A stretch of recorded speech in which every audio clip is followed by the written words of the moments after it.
Alors, mon entreprise, c'est un incubateur de projets. Donc, c'est comme les incubateurs, on démarre d'un œuf, puis après, il y a un petit poisson, puis après, il y a un grand oiseau, puis l'oiseau, il s'envole. Donc, on aide des gens à monter des projets. Et dans les particularités qu'on a, on aide des projets qui sont de l'innovation sociale, c'est-à-dire il y a une dimension, c'est nouveau, c'est novateur, il y a des nouvelles technos, etc. Mais avec un bien-être positif pour la planète, on crée quelque chose de positif pour la planète, que ce soit au niveau environnemental, au niveau social. Et donc du coup, on les accompagne pas seulement sur la technique, mais aussi sur qui elles sont en tant que personnes et quels sont leurs défis ou les ressources dont elles ont besoin pour arriver à faire en sorte que leur projet vive. Celui-là, comme peut être un cadeau pour Noël. J'ai créé une agence de relations publiques spécialisée santé et sciences. Cette année m'a vraiment permis de faire ce ciblage-là et mon objectif principal, c'est de populariser les recherches des femmes en sciences parce qu'il faut leur donner un coup de pouce. Voilà. J'aimerais créer une marque de sous-vêtements en coton biologique en provenance de Turquie, en partenariat avec une entreprise sociale de confection genevoise.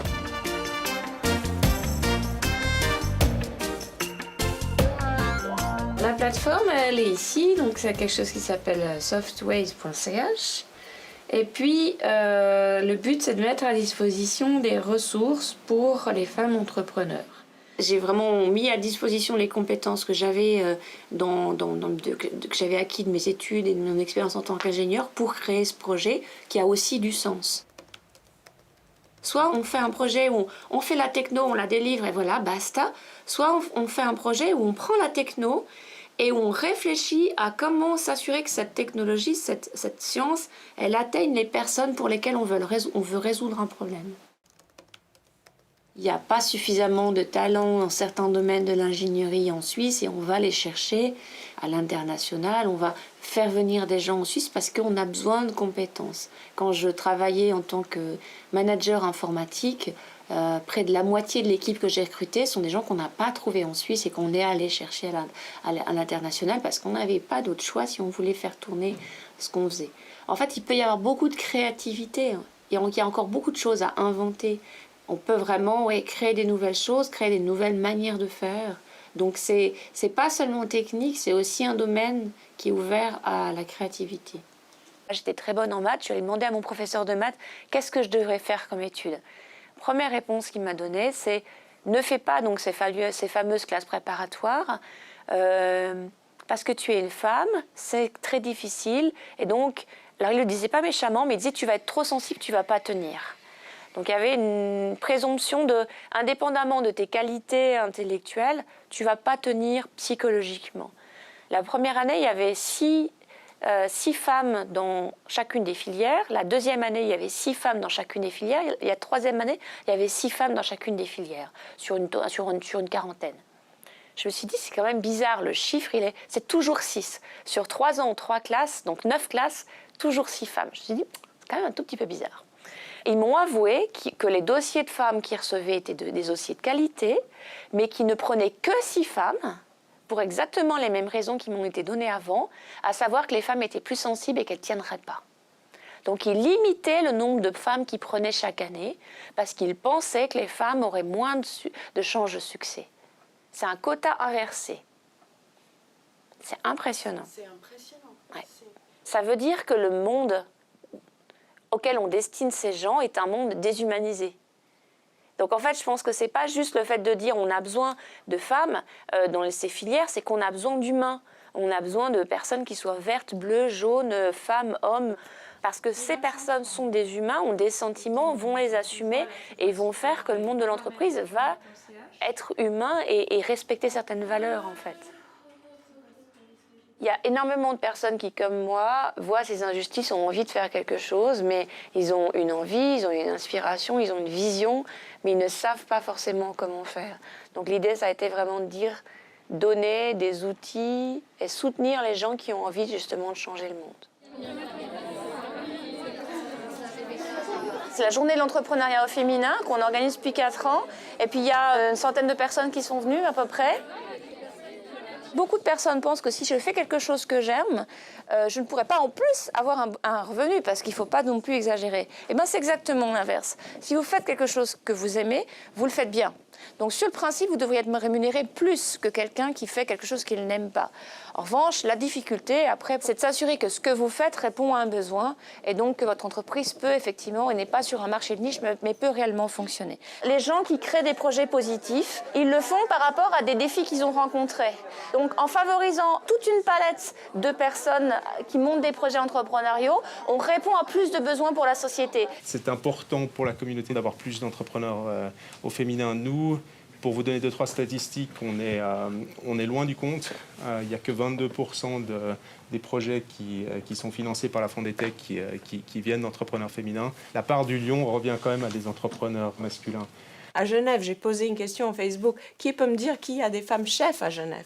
Personne n'était capable de me sortir un nom d'une femme chef de cuisine. C'est pas juste de comment on fait l'entrepreneuriat en tant que femme, mais c'est comment les hommes acceptent ça aussi. Il y a un mindset qu'il faut changer. Est-ce que les femmes osent suffisamment ?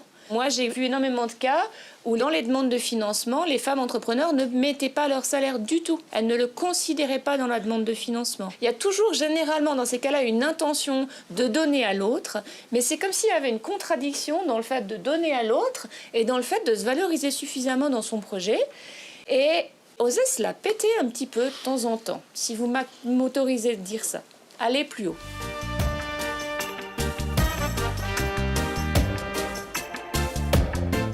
Dans beaucoup de pays, les droits des femmes sont, sur certains aspects, plus avancés. Et alors, il y a beaucoup de choses qui sont acquises en Suisse, qui sont faites, mais en revanche, sur tout ce qui est accessibilité professionnelle, il y a énormément d'injustices et beaucoup de ces injustices sont non dites. Donc c'est quelque chose que j'ai vraiment constaté au fil du temps. Peut-être le fait de ne pas être née en Suisse, d'être arrivée quand j'avais une vingtaine d'années, mais d'avoir vécu dans d'autres pays avant, m'a rendue plus consciente que les gens qui ont vécu toute leur vie ici, de ces petites injustices du quotidien. Mais le problème, c'est que les petites injustices du quotidien, accumulées les unes avec les autres, font à la fin des grandes injustices et des gens qui se retrouvent exclus du système. Je vois énormément de femmes suissesses qui se trouvent à un moment donné poussées sur le côté. Et bien souvent, le moment où elles sont poussées sur le côté, c'est au moment de la maternité. Il y a une vision traditionnaliste très ancrée en Suisse du rôle de la femme et du rôle de la mère. Dans les médias, je ne voyais pas de femmes qui avaient fait une très bonne carrière et été maman. Je ne voyais que soit des femmes qui avaient fait carrière, et il y en avait même qui disaient « je n'aurais pas pu faire cette carrière si j'avais eu des enfants ». On avait cet extrême-là, et on avait l'autre extrême, à savoir des femmes qui faisaient des cookies toute la journée avec les enfants. J'ai aucun jugement ni pour l'une ni pour l'autre, c'est juste que j'avais envie de voir des femmes qui étaient au croisement des deux, qui avaient fait une carrière et qui aussi s'occupaient des enfants, avaient une vie avec leurs enfants, n'avaient pas renoncé à leurs enfants en tout cas. Puis nous avons essayé d'être des petites filles sages, parfaites et qui ne faisaient pas de bruit, donc du coup ça donne un petit côté perfectionniste à l'âge adulte. Le problème du perfectionnisme, c'est que si vous faites énormément de choses, une carrière, des enfants et peut-être même des loisirs, et que vous voulez tout faire parfaitement, à un moment donné, ça ne va pas fonctionner. Donc, pour être au milieu, il faut accepter de ne pas être parfaite et de se planter quelquefois. Assumer vos choix, assumer des choix atypiques, être fier de ces différences. Souvent, ces différences, on a tendance à les gommer parce que c'est ce qui a de la difficulté. On a l'impression que ça nous empêche d'être intégrés au groupe. Mais en fait, souvent, les différences, c'est ce qui correspond à l'âme de la personne.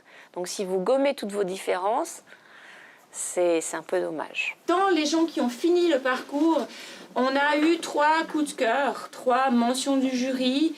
Ces coups de cœur peuvent être soit sur la nature du projet, parce qu'on trouve le projet extraordinaire, parce qu'on trouve qu'il y a un vrai potentiel.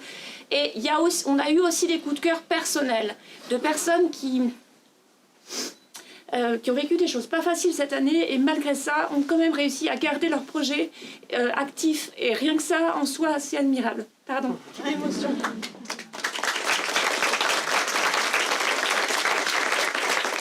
Je pense que c'est ça aussi aussi la force de certaines personnes, de certaines entrepreneurs, femmes ou hommes, mais dans ce cas-là d'entrepreneurs femmes, c'est que quand on arrive à être résiliente et à passer au-delà d'épreuves pas faciles, et que malgré tout on arrive à continuer de s'engager dans des projets positifs avec de la création d'emplois et de l'impact positif sur la planète, voilà, on a envie de saluer ça. Dany Micard.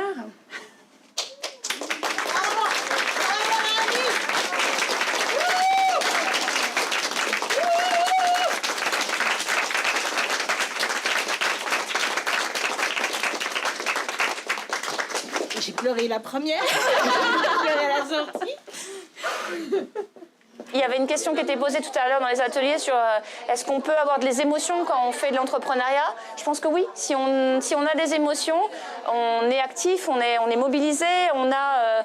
voilà, moi tout à l'heure je parlais, j'avais des frissons parce que je sens l'âme des projets, je sens ce qu'on peut faire pour les gens et ça, c'est un moteur.